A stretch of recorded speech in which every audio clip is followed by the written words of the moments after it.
リスタートの法則。環境が大きく変化すると、今までのことがなかったかのように、全くゼロからスタートできます。その法則を理解しているのと、理解していないのとではかなり人生が変わります。私が中学生の時、A 君という友達がいました。彼は学年トップクラスの成績で、スポーツも万能で、女の子とも仲良く話もできるし、私は彼みたいになりたいと思っていました。それから3年後の高校3年生の時、A 君と私は久しぶりに話をしたのですが、会話から推測すると私のレベルとそんなに変わらないように思いました。彼は、中学生の時は女子生徒とも仲良く話ができたけど、高校に入学した途端、女の子と話ができなくなった、と話していました。中学時代は憧れ的な存在でしたが、高校に入った後は普通になっている印象でした。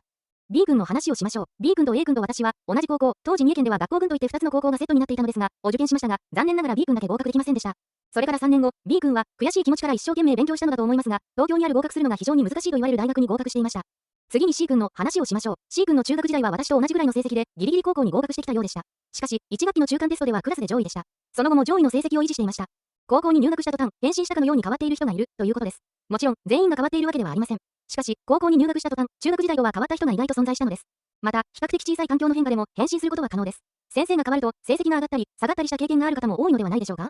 先生が変わると、その先生は、あなたに対する情報がまだ少ないため、白紙の状態であなたを見ます。そこで、初めてのテストの成績が良いと、この制度は、できる制度だと思うでしょう。逆に、初めてのテストの成績が悪いと、この制度は、できない制度だと思うでしょう。最初の印象が良かった制度が、仮に次のテストが思わしくなかったとしても、今回は調子が悪かったのかもと思うかもしれません。逆に、最初の印象が悪かった制度が、仮に次のテストが良かったら、今回はたまたま良かったのかもと思う可能性があります。最初の印象が良かった制度が、次のテストが悪く、その次のテストも悪いと、初めだけたまたま良かったのだと、次第に評価は変わっていくのです。しかし、先生や上司が変わった場合は、以前の評価はまだありませんので、初めてのテストは力を入れることをお勧めいたします。1回目がうまくいけば、第一印象が良くなり、2回目以降も結果を出せば、良い評価の人間に変身できるのです。補足ですが、先生や上司と仲良くなることも重要です。仲良くなれば、あなたを見る目も変わっていきます。何か頼まれ事をされるかもしれません。頼まれ事を明るい返事で楽しくこなせば、好感度がアップします。好感度がアップすれば、先生や上司からの評価もアップするでしょう。ところであなたは、イチローという野球選手を知っているでしょう。彼は、1991年にドラフト4位で、オリックスブルーウェーブに入団し、1999年には、日本プロ野球史上最速となる757試合目で、通算1000本安打を達成した有名な野球選手でした。しかし、彼がアメリカの大リーグに行っていなかったとしたら、MLB のシーズン最多安打記録や、10年連続、200安打などの多数の記録を出して、今のように世界的に有名になっていたと思いますか？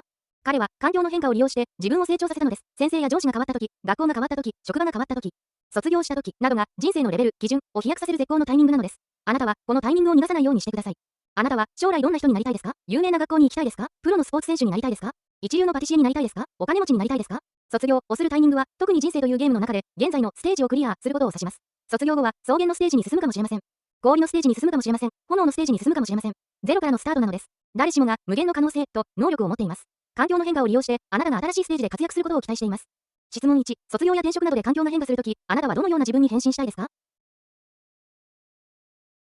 質問2、卒業や転職など、環境の変化をうまく利用するために、どのような能力を努力して高める予定ですか？